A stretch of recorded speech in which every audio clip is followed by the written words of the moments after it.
যুব সমাজ রাস্তায় নেমে বেকারের ফর্ম ফিল আপ করে টাকা তুলছে, আমি তাদের উদ্দেশ্যে কয়েকটা কথা বলতে চাই।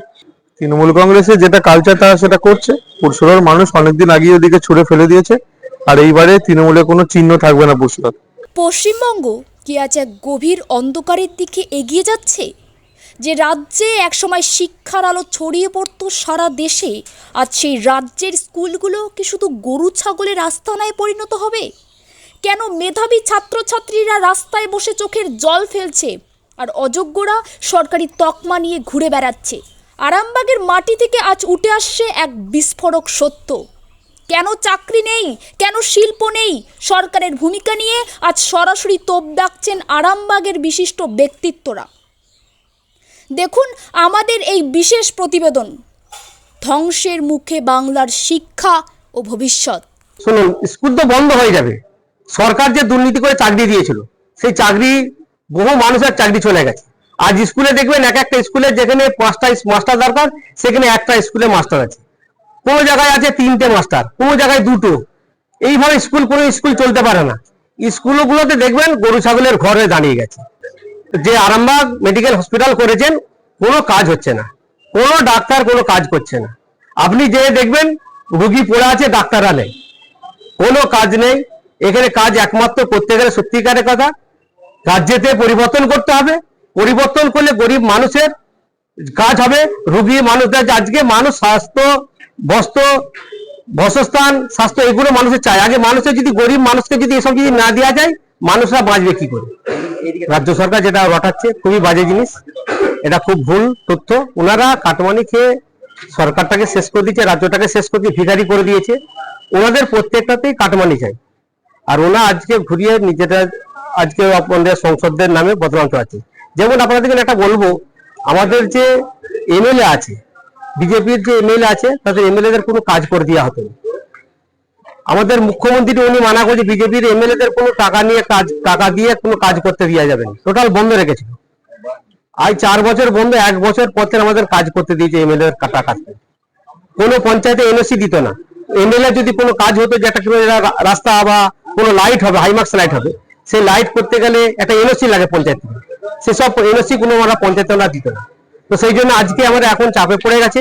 দেখছি এরা পঞ্চায়েত আমাদের ঠাকুরগাল, যেমন আমরা বলি আমাদের খানাকুল বিধানসভাতে অনেকগুলো আমরা পঞ্চায়েত পেয়েছি, তার জন্য আমরা বহু কাজ করতে পারছি। এবং এই কিছুদিন থেকে আমাদের প্রত্যেকটা এমএলএ কে সমস্ত কাজ করতে দিচ্ছে এবং তার টাকা নামাতে দিচ্ছে। আপনারা শুনলেন শেখ মনোয়ারের সেই চাঞ্চল্যকর অভিযোগ।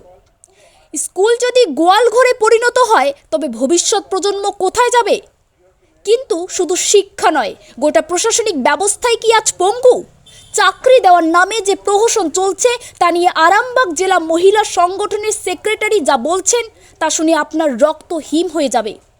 কেন সরকারি চাকরিতে আজ সাধারণ মানুষের কোনো স্থান নেই, শুনুন তার মুখেই। দেখুন, চাকরিতে তো ব্যর্থ তৃণমূল সরকার। চাকরি দেওয়ার যোগ্যতা নেই বলে আজকে বেকারদের লাইন তৈরি হয়ে গেছে। যারা আজকে যুব সমাজ রাস্তায় নেমে বেকারের ফর্ম ফিল আপ করে টাকা তুলছে, আমি তাদের উদ্দেশ্যে কয়েকটা কথা বলতে চাই। যে এইভাবে যখন এফআইআর হতো, তখন দেখতেন কে অজ্ঞান হয়ে যেত, কে কবরের মাটি নিয়ে চলে যাচ্ছে, কত রকম তামাশা আমরা মিডিয়ার মধ্যে দিয়ে দেখেছি। এখন এফআইআর এর লাইনে কেউ তো অজ্ঞান হয়ে যাচ্ছে না। আজকে যুব সমাজের মাধ্যমিক সার্টিফিকেটের দাম 1,500 টাকা। মমতা ব্যানার্জি তা প্রমাণ করে দিলেন। পশ্চিমবাংলাতে সরকারি চাকরি দিতে ব্যর্থ হয়নি। পশ্চিমবাংলায় শিল্প নেই, চাকরি নেই, কারখানা নেই।